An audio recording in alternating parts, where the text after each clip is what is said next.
It's a constant battle between the price tag of foreign shrimp versus domestic shrimp like this, which would cost you about $3.50 a pound. He walked around this corner over here, passing this window, and entered into the building through this window right here, which leads right into the office. And this wind is honestly, it's pushing me down as it's coming in. We just crossed over the state line into Mississippi. We're on our way up to Lucedale, Mississippi. This scene is still very active, including investigators still trying to figure out what exactly happened. Now let's take a look behind me where you can see people over by this shed looking area. That's where the main part of this investigation has been today. So I stepped up to the T to see how hard it really is.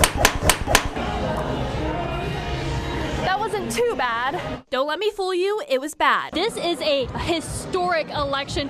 What does it mean for the Alabama voters, the black voters in our community here in District 2? Look, I think for every voter. But I'm told they expect this party to wash out into Dauphin Street because, like the saying goes, it's 5 o'clock somewhere, and it's definitely past 5 o'clock right now. A woman accused of killing her husband on New Year's Day is speaking exclusively to WKRG News 5's Haylee Kennedy. Haylee joins us now in the studio. And Haylee, you sat down with this woman and her father today at Metro Jail to hear what they say happened, and they had quite a story to tell you.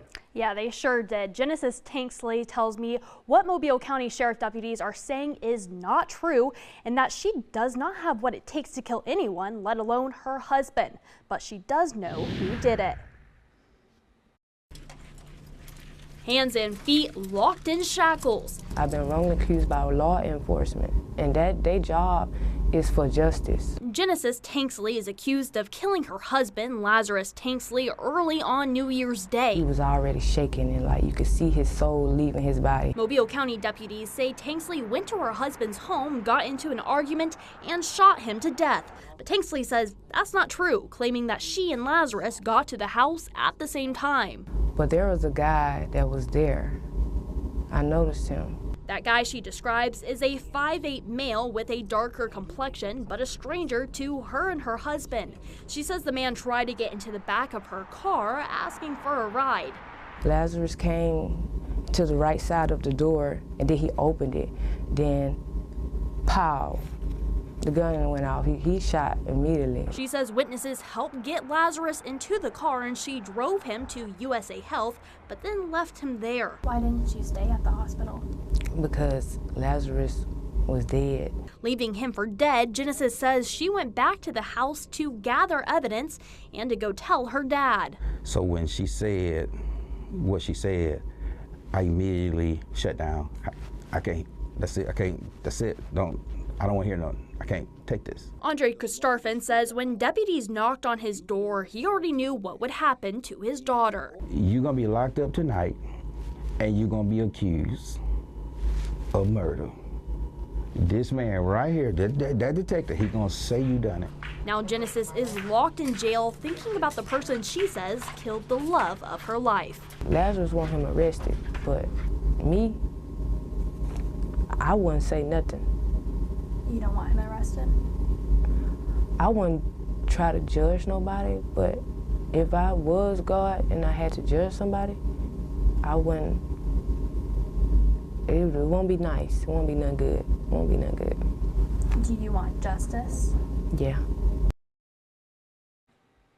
Lazarus and Genesis have 2 kids together, and one is only a few months old. Genesis is scheduled to be back in court for a preliminary hearing next week. In the studio, Haylee Kennedy, WKRG News 5. The key to a new beginning, something Danica Grisby and her 2 kids were over the moon about. You don't see this in Mobile, Alabama. Like, Mobile, you did this in Mobile. Like, that is crazy. Like, and I was numb for a couple days, like, this couldn't have happened to me. Just 5 days after moving into her new home, she received a knock on the door from management. He said, hey, I just talked to the main office. This house is still up for rent. Can I see your lease? So she showed him the fine print. He said, yeah, that's not our lease or my keys. The single mom of 2 confused. She toured the apartment prior with the man who allegedly listed the property on Facebook, paying $1,000 security deposit before moving in. I tried to call the number, text the number. I couldn't get contact with him. The next day, she had to move out. Now I'm just starting back over because that money that he took was like savings.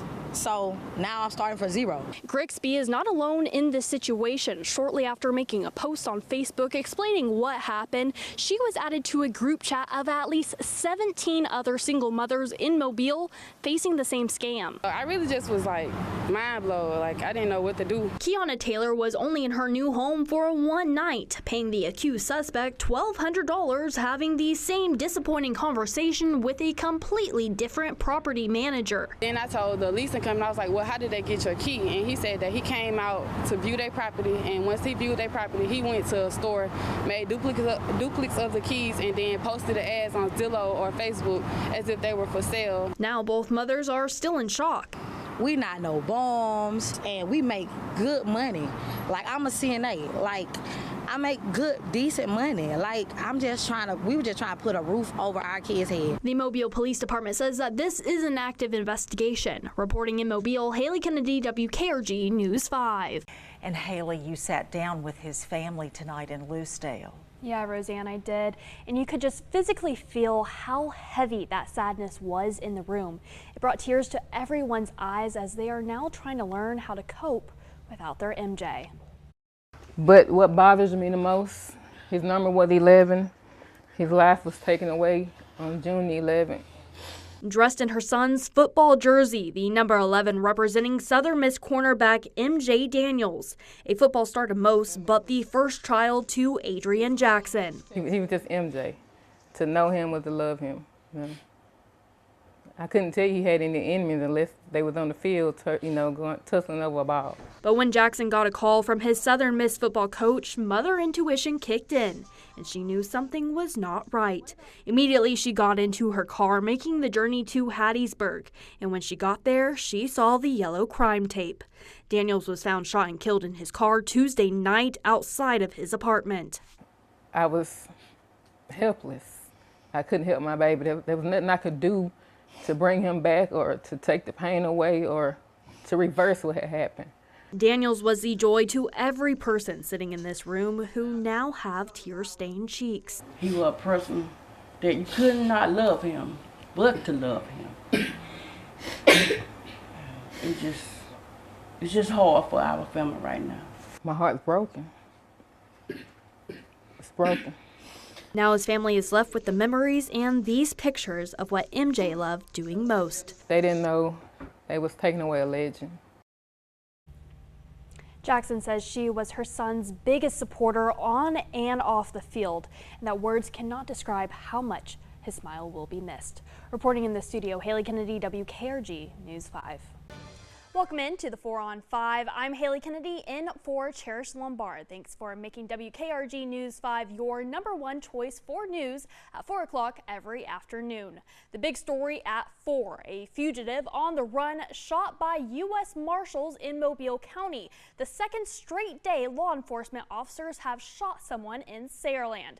New today, viewer video captures the moments right after a deadly confrontation involving Baldwin County deputies. It happened Sunday evening during a traffic stop on the Baldwin Beach Express. Well, people living in a homeless encampment in Northwest Florida are being ordered to vacate. Officials in Escambia County are working to clear the camp on county property near Beggs Lane and North Palafox Street. Imagine spending thousands for tickets to see your favorite superstar, then losing them from your account. Well, that's what's happening to Taylor Swift fans on the final leg of her Eras concert tour. Their Ticketmaster accounts are hacked, and then the tickets are being resold on other sites. And Grant, when I was a kid, I would be kicking, screaming, and crying whenever my mom would tell me to put on a jacket because it's cold outside, but that shouldn't be the case tonight, right? Judging but not judging. Right? Yeah.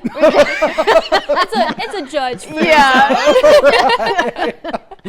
Well, Ed, we're not going to have a white Christmas, but we're going to have a rainy Christmas. Yeah, not dampening Santa's mood though, obviously. No. I wonder if they have any fried mac and cheese. Have you ever had fried mac and cheese? No, but that sounds like, I didn't know mac and cheese could get any better. It's so good. Okay. You need to try it. Okay, I will. Yes. I'll do that just for you. Not for anybody else, not for me, but for you. Perfect, thank you. Now, I will say, I was scared of E.T. I still kind of get scared of E.T. when I was a kid, watching it, the finger and like the whole like weirdness of all that. I couldn't get behind it. Canine Buster took the top spot as the Beagle. Second place went to Canine Maddox, who was dressed as a farmer, and Canine Streeter takes third place as Air Streeter. So 7 Sheriff's Office canines participated in the costume contest. And I mean, I grew up with beagles. And as I just told you, Pete, my parents are beekeepers. So Buster obviously had to take top place. It all comes together. Yes.